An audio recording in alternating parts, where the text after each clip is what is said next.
কি করেন আপনি? ভাই আমি ক্যান পাবলিক স্কুলের সিকিউরিটি গার্ডের চাকরি করি। ভাই এই কাগজটার মাপে 2 জোড়া জুতা দেন তো। এটা আবার কোন ধরনের মাপ? জুতা কার জন্য নেবেন ভাই? আমার মায়ের জন্য নিব ভাই। আপনার মায়ের পায়ের সাইজ কত নাম্বার সেটা বললেই তো হতো। ভাই আমার মা কোনোদিনও জুতা পরে নাই। বলেন কি আপনি? হ্যাঁ ভাই, আমাদের সংসারে এতটাই অভাব ছিল যে আমাদেরকে খাওয়ায় পরায় মানুষ করতে আমার মা কোনোদিনও জুতা পরতে পারে নাই। তাই আমি আমার প্রথম মাসের বেতন দিয়ে 2 জোড়া জুতা কিনবো। 1 জোড়া জুতা এদিক সেদিক যাওয়ার জন্য, আর 1 জোড়া পরে বেড়ানোর জন্য। আমাকে 2 জোড়া জুতাই দিয়েন ভাই। এই ফারহান, জি ভাইয়া। এদিকে আসো।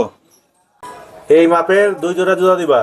1 জোড়া এদিক ওদিক যাওয়ার জন্য, আর 1 জোড়া মেহমান বাড়ি যাওয়ার জন্য। যাও, নিয়ে আসো। ভাইয়া ছেলেদের না মেয়েদের? মেয়েদের। আচ্ছা ভাইয়া, ঠিক আছে। ওকে, যে তাদের নিয়ে এসো। ভাইয়া এই 2 জোড়ার বিল করে দেন। এই 2 জোড়া জি ভাইয়া। বিলটা নেন। এটা হচ্ছে 500 টাকা, আর এটা হচ্ছে 1000 টাকা। মোট দুইটা দাম হচ্ছে 1500 টাকা। দেন আপনি আমাকে। ভাই দামটা একটু কমানো যায় না? দাম তো ঠিকই ধরেছি আপনার। দেখেন না ভাই, বিলটা একটু কমানো যায় কিনা। বিল তো ঠিকই ধরেছি। ভাই একটু কমানো গেলে খুব উপকার হইতো ভাই। কি করেন আপনি? ভাই আমি ক্যান পাবলিক স্কুলের সিকিউরিটি গার্ডের চাকরি করি। বেতন কত পান আপনি? ভাই বেতন মাসে 15,000 টাকা পাই। এই 15,000 টাকা দিয়ে আপনার ঠিকঠাক মতো সংসার চলে? হ্যাঁ ভাই, 10,000 টাকা সংসারের খরচ, আর 5,000 টাকা মার হাতে দেই ছোট বোনটা বিয়ের জন্য টাকা জমায় রাখতেছি। সংসারে কে কে আছেন আপনার? ভাই আমাদের সংসারে আমি, আমার মা আর আমার ছোট বোন। কেন আপনার বাবা নাই? ভাই আমি যখন ছোট ছিলাম তখন আমার বাবা মারা যায়। আপনি আপনার আম্মুকে খুব ভালোবাসেন, তাই না? আমার মা মানুষের বাসায় কাজ করে আমাকে আর আমার বোনকে খুব কষ্ট করে মানুষ করেছে। তাছাড়া এই মায়ের জন্য তো আমি পৃথিবীর আলো দেখতে পেয়েছি। এই মাকে ভালোবাসবো না তো কাকে ভালোবাসবো? আচ্ছা, আমি আপনার মায়ের জুতার দাম একটু কম রাখতে পারি। সেই ক্ষেত্রে একটা কাজ করতে হবে আপনাকে। পারবেন আপনি? কি কাজ করতে হবে ভাই বলেন?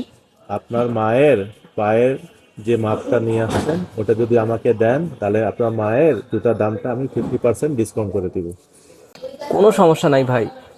জুতা নেওয়ার পর এই কাগজ দিয়ে আমি কি করব? আর এই কাগজটা আমাকে ফেলে দিতেই হবে। আর এই কাগজটা দিয়ে যদি আপনাকে আমি 50% ডিসকাউন্ট পাই তাহলে তো ভালোই হয়। ভাইয়া কি পাগল হয়ে গেল নাকি? সামান্য একটা কাগজ রেখে সে 50% ডিসকাউন্ট দিয়ে দিল। সে কাগজ নিয়ে কি করবে? ফারহান, জি ভাইয়া।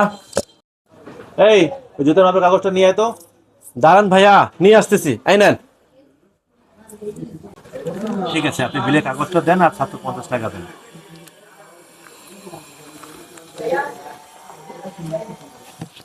এই নেন ভাই। ঠিক আছে।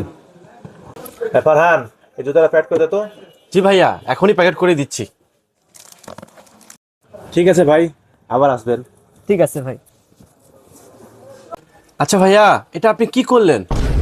কেন, কি করলাম আমি? সামান্য একটা ছিঁড়া কাগজের জন্য আপনি 50% ডিসকাউন্ট করে দিলেন? তুই ওই কাগজটাকে সামান্য মনে করতেছিস? যেই মা ওই ছেলেকে জন্ম দিয়েছে সেই মায়ের পায়ের মাপ ওইটা। মাসে 15,000 টাকা বেতন পায়। কিছু তো শেখ ওই ছেলের কাছ থেকে। মাসে সামান্য 15,000 টাকা বেতন পায়, সেখান থেকে 5,000 টাকা তার বোনের বিয়ের জন্য জমা করতে দিয়েছে। তোকে আমি কত টাকা বেতন দেই? 15,000 টাকা দেন। সেখান থেকে তোর মাকে কত টাকা দিস? 1 টাকাও দেই না ভাই। তাহলে বুঝ, এরকম ছেলে এই জগতে কয়টা পাওয়া যায়। কিছু তো শেখ ওই ছেলেটার কাছ থেকে। তোকেও তো মাসে 15,000 টাকা বেতন দেই আমি। কয় টাকা দিস মায়ের হাতে?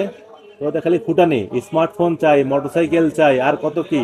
প্রথম তো একটা মাসের বেতনের টাকা মায়ের হাতে তুলে দে, অনেক শান্তি পাবি। কতটা ভালো লাগে নিজেকে, কতটা গর্বিত মনে হয়। এই কাগজটা না আমি আমার দোকানে ঝুলায় রাখবো। যেই মা একজন আদর্শ সন্তান জন্ম দেয় সেই মায়ের পায়ের মাপ এটা। এটা আমার কাছে আশীর্বাদ হিসেবে থেকে যাবে। এটা আমার দোকানে ঝুলিয়ে রাখবো, যা আমার জন্য মঙ্গলের হবে। যা এখন গিয়ে কাজ কর, আর ওই ছেলেটার মতো হওয়ার চেষ্টা কর। ঠিক আছে ভাইয়া, এখন থেকে আমার বেতনের টাকা আমার বাবা মার হাতে আমি তুলে দিব। এই তো আমার একজন আদর্শ ভাইয়ের মতো কথা বলছিস, যা এখন কাজ কর। আচ্ছা ভাইয়া, ঠিক আছে। সম্মানের সহিত বেঁচে থাকুক পৃথিবীর সকল মা। ধন্যবাদ সবাইকে। ভিডিওটি ভালো লাগলে শেয়ার করে দেবেন।